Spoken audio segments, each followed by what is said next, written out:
Selamat pagi Bapak Ibu yang terkasih dalam Tuhan. Kali ini adalah kali pertama saya ada di tempat ini, perdana. Tapi setelah itu nanti akan ada jadwal-jadwal yang lain. Oke, sebelumnya saya mengucapkan Sintin Koile ya. Masih tidak terlambat karena masih ada setengah lagi ya. Kan kita 15 hari ya kalau Cynthia itu ya. Jadi saya tidak terlambat mengucapkan Sintin Koile ya. Kita bersyukur kalau tanpa terasa kita sudah memasuki tanggal 29. Wah, ya perasaan baru kemarin gitu ya, ngadain tahun baru ya, sampai pagi gitu ya. Kita jalan, kita doa semalam suntuk, bahkan ada yang nggak tidur sampai di gereja ngantuk-ngantuk. Oke, kita harap kita semua tidak mengantuk ya, tapi kita mau belajar firman Tuhan. Hari ini sesuai dengan tema yang tadi kita singgungkan, katakan tentang mengucap syukur. Sebelum kita membaca firman Tuhan, apakah semua yang ada di tempat ini datang dengan hati yang bersyukur? Kayaknya nggak semua deh. Amin ya. Oke, saya harap kita semua bersyukur. Oke, kita akan bersama-sama membuka firman Tuhan. Efesus 5 ayat 20. Ayat yang sedikit, simple, satu ayat, tapi tidak mudah untuk kita lakukan ya. Efesus 5 ayat 20.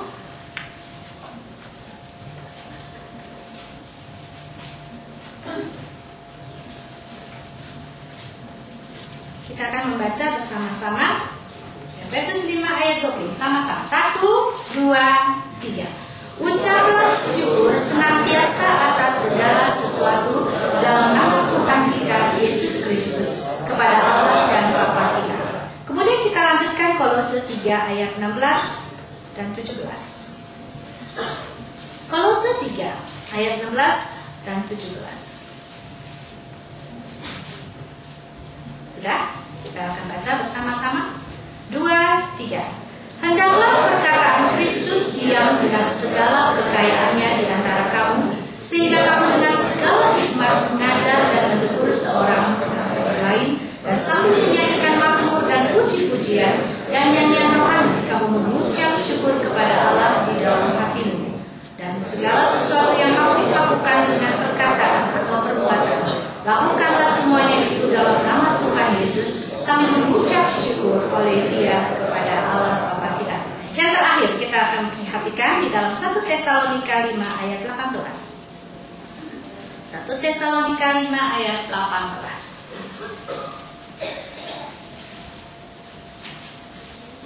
Kita baca bersama-sama 1 Tesalonika 5 ayat 18. 2, 3. Mengucap syukurlah dalam segala hal, sebab itulah yang dikehendaki Allah di dalam Kristus Yesus bagi kamu. Demikian jauh membaca firman Tuhan, yang berbahagia kita yang mendengar dan juga melakukan firman Tuhan dalam kehidupan kita sehari-hari. Bapak Ibu terkasih dalam Tuhan, seringkali kita mengatakan atau bahkan menyanyikan satu puji-pujian yang selalu menyatakan tentang syukur kepada Tuhan. Contohnya give thanks ya, syukur kepada Tuhan. Tapi ketika kita nyanyikan lagu tersebut, apakah kita sungguh-sungguh menyanyikannya dari hati kita yang terdalam? Pada saat misalkan, pada saat kita mengalami beban yang begitu berat dalam hidup kita, misalkan aja, misi ya, ada yang baru di PHK misalkan, ya, sudah tidak kerja, ya, terus sakit lagi, ya, udah jatuh timpa tangga. Terus apakah masih ada dalam give thanks with a grateful heart? Apakah bisa? Permisi tanya, ada? Bisa? Hah? Bisa aja, cuma nyanyi doang gitu ya. Betul? Mungkin bisa. Cuma berat, ya. Udah di PHK, sakit. Anak nggak naik kelas lagi bisa. Aduh. Udah jatuh ketimpa tangga, ketimpa ember. Waduh, babak belur deh. Tuhan, bagaimana sih? Kalau satu hari nganggur gak apa-apa, tapi kalau berlama-lama, bisakah kita mengucap syukur?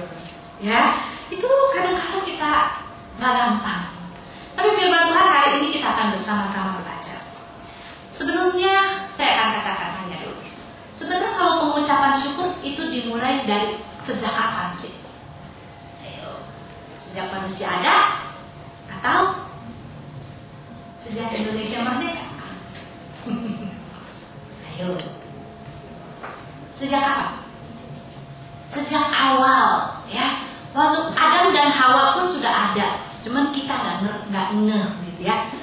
Sejak Kain dan Habel pada waktu dia mempersembahkan, ya. Salah satu bagian dari persembahan mereka adalah sebagai rasa syukur. Itu pertama kita lihat. Pengucapan syukur itu sudah ada, sudah dimulai daripada saat Kain dan Habel. Tapi yang mana yang diterima oleh Tuhan? Si Kain atau si Habel? Wah, tidur semua. Habel. Kenapa? Karena Habel memberikan dengan syukur dan hati kepada Tuhan. Jadi sejak awal itu sudah ada. Ya, sejak awal itu sudah ada. Dan firman Tuhan katakan.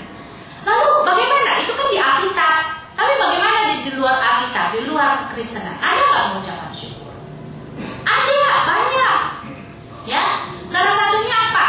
Kalau kita melihat di dalam kehidupan orang-orang yang belum percaya kepada Tuhan, katakan orang-orang dulu ya, di luar Israel, orang-orang yang menyembah kepada berhala-berhala, dewa-dewa, mereka juga memiliki satu upacara sebagai rasa syukur mereka kepada dewa-dewa mereka, ya, kepada ilah-ilah mereka yang mereka sembah sebagai sesuatu yang berkuasa, sebagai sesuatu yang memiliki kehidupan.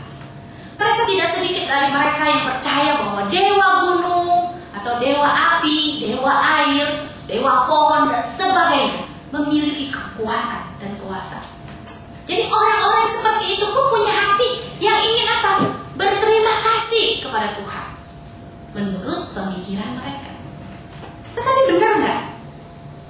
Menurut mereka benar. Ternyata yang namanya hati mau berterima kasih ada juga, ya. Berterima kasih walaupun sasarannya kalau kita bilang nggak tepat.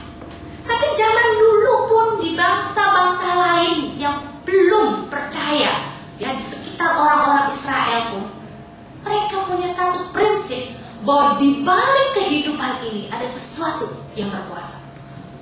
Cuman konsepnya mereka hanya dewa-dewa, ya. Kalau kita melihat pengucapan syukur itu banyak hal mereka lakukan. Seperti hasil tanah, hasil kebun, mereka berikan, ya.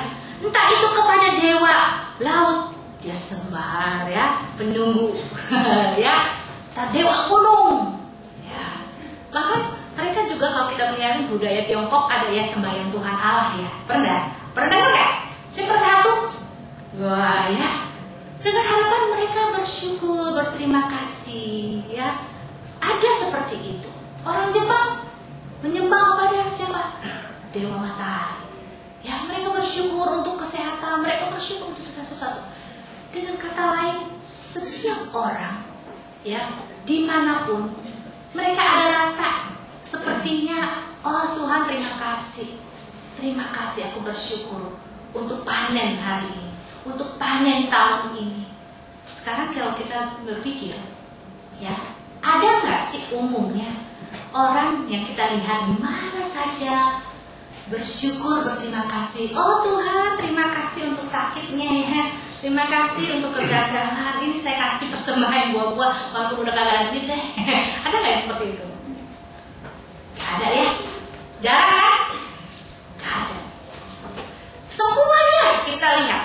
Setiap orang berhasil panen, mereka persembahkan sebagai rasa syukur, ya. Mereka mendapatkan sesuatu berkat, mereka bersyukur kepada Tuhan, ya, memberikan persembahan, memberikan segala sesuatu. Kenapa?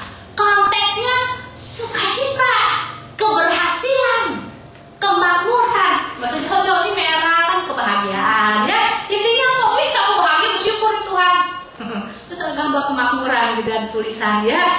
Wih, kemakmur, aku syukur Tuhan. Kan konteksnya seperti itu. Tetapi kalau kita baca firman Tuhan tadi, Nats 3 itu, ternyata mengucap syukur itu bukan hanya dalam hal suka atau kebahagiaan, bukan. Tapi firman Tuhan katakan, ucaplah syukur senantiasa. Nah, ini yang gak gampang. Senantiasa itu mengacu kepada waktu yang tidak terkondisi, dalam suka dan duka. Lalu di konteksnya lagi, sesuatu, lebih berat lagi. Ya, setiap waktu udah susah. Di dalam kondisi lagi, tambah galau. Tapi ini firman Tuhan.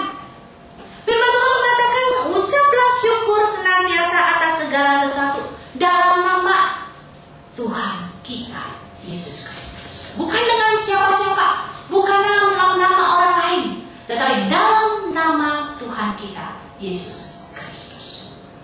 Jadi mungkin kalau mendengarkan kita, kalau kita berhasil, kita sukses, kita mendapatkan satu hal yang luar biasa dahsyat, ya, kesuksesan atau kan berkat yang melimpah, kita baru bersyukur. Dan firman Tuhan mengingatkan kita, enggak. Tetapi ucapkanlah syukur senantiasa dalam segala sesuatu. Itu yang tidak mudah. Pola pikir kita diubah sedemikian rupa. Pola pikir kita yang selama ini hanya menerima yang enak-enak, tapi tidak mau yang susah, itu diubah oleh firman Tuhan. Kenapa?